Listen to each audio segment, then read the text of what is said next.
100 people. Joining me now, Democratic Congresswoman Barbara Lee of California, who is the congressional representative to the United Nations. Congresswoman, good morning. Good morning. I know that you and 4 of your Democratic colleagues went to a meeting at the Nigerian embassy yesterday. What can you tell us? Well, it was a very productive meeting. Congresswoman Sheila Jackson Lee, Congresswoman Karen Bass, our ranking member on the Africa Subcommittee, Congresswoman Janice Hahn, and myself. We sat down with the Nigerian officials, and we actually talked about what we need to do to bring our girls back. It was a productive meeting, but it was very clear that we have to work very closely with the Nigerian government and also with the United Nations to insist that our young girls be brought back immediately, that they not be harmed, and furthermore, we have written, myself and Congressman Honda, a letter asking the United Nations to declare Boko Haram a terrorist country. This organization, for many years now, have been engaged in terrorist activities. They've wreaked havoc on the lives of thousands of Nigerians. And if that would happen, Congresswoman, what would that mean? What would the practical impact be? Well, the practical impact would be, one, sanctions could be enacted. The entire world needs to come to grips with the fact that this is a terrorist group, and so we need an international response, not only from the United States. The United States has already declared Boko Haram a terrorist group, but we need, the region.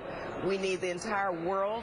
We need the African Union. We need everyone to come together to really acknowledge the fact that this tragedy, this horrific kidnapping is a result of the terror that has been caused for many, many years.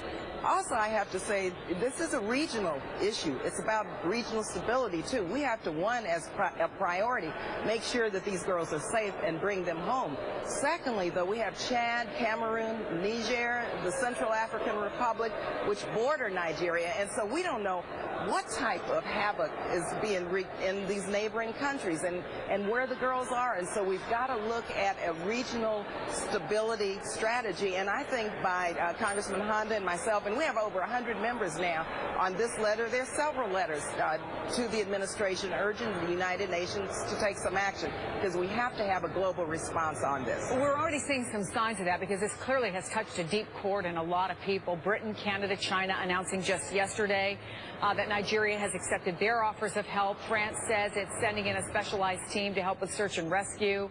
And of course, the Pentagon says it's going to help with communications, with logistics, intelligence planning, although the U.S. is not at this point saying there will be any military operations.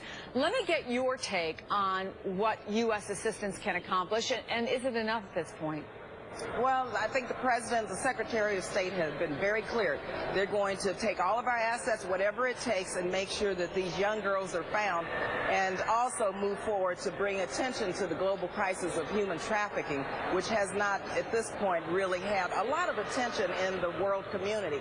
And so I think the President is correct. I think Secretary Kerry, I think that, our country is going to insist that we, as well as Nigeria, engaged in a robust response and recover these girls quickly. I mean, that's our first priority, because this is a horrific crime against humanity that cannot be tolerated.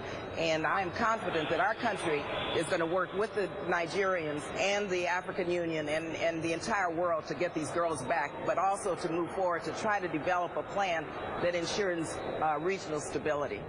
Congresswoman Barbara Lee, always good to see you. Thank you so much. Thank you, Chris. Now let me